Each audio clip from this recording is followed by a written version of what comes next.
And so this is an interesting battle of team compositions. I don't often actually get to see balanced team comps going up against one another in LCK, which is... to flash headbutt pole. And he's going to get in, doesn't even need the flash this time. Q's going to land onto Beryl, who flashes after the taunt comes in, finds some Winds of War, wants to get a trade back here as the Ignite. Is not going to be enough punch, launching himself forward now as Mata very low, but there's a teleport, comes in at exactly the right time, it's backwards and forwards. The flash comes in from Teddy, first blood, goes to Noguri after the teleport, but it will be a sacrifice, as everyone uses everything, and Faker even able to make his way down with the teleport. The advantage there from the mid lane, a lot expended, 1-for-1. And that was a really close encounter right there. Beryl doesn't have the taunt for a few seconds, and SKT secure that Rift Herald, basically based on what Faker was able to get done with all of that poke damage. Headbutt pole comes in from Faker, looking for more, another trouble bubble. That's the flash taunt landing in the backline, cleared, very close to going down, but thankfully for SKT fans, is it going to? The flash in from Khan gets the multi-man fear. Nuclear has to Killer Instinct in order to get himself out. It's Faker flashing forward, looking for trouble bubbles, not landing them though, as he dives on over for some follow-up damage. SKT do walk away victorious, but without their AD carry. And that was a really, really big win for SK Telecom. Listen, I don't think we're going to get a charge just yet. Oh, trouble bubble lands in the mid lane. Paddlestar comes down as Showmaker actually moving forward, trying to challenge Faker. QSS is, of course, still there. If it's never Faker, look at it. He's looking all the way towards Noguri. That's a very early fear beyond death. And the bubble lands. I have a feeling he's going down, and Khan's going to be able to pick that one up. Even though he doesn't get put into the grinder, he still gets put into the death chamber. Very, very well. With Hero's entrance and the Killer Instinct, it means the bottom lane can follow up very easily, as another bubble is going to land in the back line. That's on the Syndra, which could be a huge deal. Mata wanted to get that flash pole in on top of him, but can't actually close the distance. Didn't want to overcommit, and SKT just grabbed the map advantage. He's not quite sure about going in as Punch goes for the flash, but it's a safeguard to get cleared out of the way. Oh, Beryl looking like he maybe wants an engage, ends up blowing his taunt. Oh man, it's desperation that you can see. Headbutt pole, Mata sees one that he can take down and just eats the gargoyle for breakfast. Khan in the front line, you ain't gonna do anything to him, and raw armor penetration.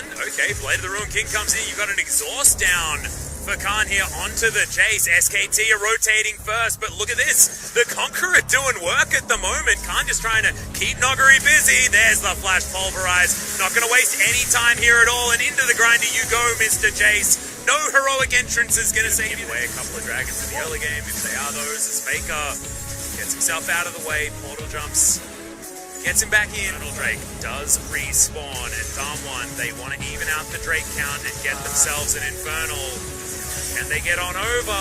Okay, Punch, here's your time, but the Pulverize is in. That's 3 Infernal Drakes. We do have a decent Impale this time. Khan going to be taken down first off. A lot of the burst damage is used. A lot of the buttons now not available for ván1, and Nuclear getting tagged with that one is a huge deal. Flash very early, respecting the Sonic Wave from cleared. And ván1 want to be able to walk away with that one pick off. Faker in trouble, but does use the QSS to get out of danger. A lot of damage onto Beryl. He is going to go down. Noguri going to find another Empowered Shock Blast, but no kills. And SKT, they get the 1-for-1 in the end, and they're even frisky enough to go towards this Baron pit. Yeah, and they're basically can't win a straight up 5v5, but what I mean by that is if SK Telecom are playing their comps right, it's very hard. There's the flash kick. They're looking for Noguri yet again, but he flashes himself out. There's the hero's entrance. Beryl gets into position. A decent triple taunt there is Teddy. Relatively zoned, but it doesn't matter. Khan, so huge in the front line on the Urgot, and that's the fear beyond death that we've been talking about. If that one lands, SKT wins. Whoa.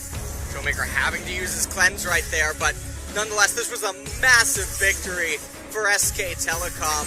They're going to be able to pick up Baron with this, and if they end up getting the Baron, there's not really any wave clear on the side of ván1 Gaming, as they are a pseudo-poke comp in a way. Pick poke, whatever you want to call them. Based on what the compositions want to do. You're looking at the Impale target, you're looking at the Fear Beyond Death target, whichever one Baron's Punch trying to come in, he has to be real. Yeah, Trouble Bubble doesn't land as there's the headbutt pole, but it just doesn't quite work. Oh, great ultimate there to get out of the Impale from Mata. It's a big button now, not available from ván1 as SKT looking to continue this siege. Bottom side of the map, mid there as well, like you say, it's cleared. moving that one on up. Another minion wave comes in here, and Dumb1, as you can see, just don't have the wave clear to deal with the Baron. Looks like Zoe trying to Be a flat earther from after seeing that, but just took the sun away. I don't know. God, Pick it up and move it. no wonder it's chilly here in Korea. Well, Bubble gonna try and do some zoning here as Marta comes on over. He knows what Punch wants to do, despite the control board vision. Headbutt back, and that's an Elder Drake going over to SKT. Triple Infernal Elder Drake means this burn damage is disgusting. And SKT, they're just taking the entire map right now. Oh, go to sleep, my dear Prince. Pulled back in and gets himself up here there as well. No, actually doesn't. He's going to get some flashes out, though. Showmaker flashing away immediately. Oh, my goodness. Special delivery on that one as fake as Zoe. He mentioned it in an interview. If he gets it, he's going to win the game. He's very confident on this pick at the moment. In solo queue, he has almost a 9 average KDA in solo queue on the Zoe. Zoe is definitely considered one of the best mid lane champions right now, if not just the queen of mid lane in the current meta. So Faker having yet another excellent performance on it yet again. Scout of the week is going to mean a lot less damage coming in from the Syndra backline. Another bubble is going to land here from Faker. This is what you see out of the best Zoes. The bubbles always seem to have a magnet.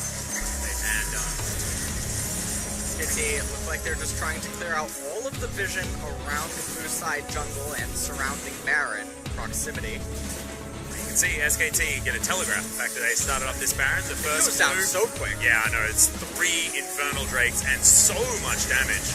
The Dumb1 are going to be able to actually get themselves over here. Nuclear does land the Void Seeker. It's a flank coming in from Mata. Wants to get that big pulverize, but it's not going to happen. Beryl knocked into the rest of his team, and Khan lands the Fear Beyond Death. Not going to be able to get the Fear as they kill them too quickly. Teddy just rips apart the AD carry. The first death of Nuclear, and he might even be in the death chamber when the game is over.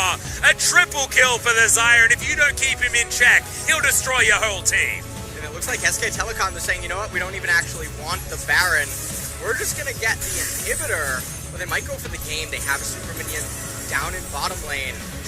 Yeah, Dumb1, they know about it. Yeah, Syndra's going to come in here, and without the Baron buff, it's going to be difficult, but these super minions do last a long time, even if you're throwing those dark spheres at them. And first Nexus turret goes down, the second, if Teddy looks at it, he'll be able to take that one as well as Mercurial Scimitar is utilized. He's down relatively low, and the Shock Blasts are starting to hurt, but the Nexus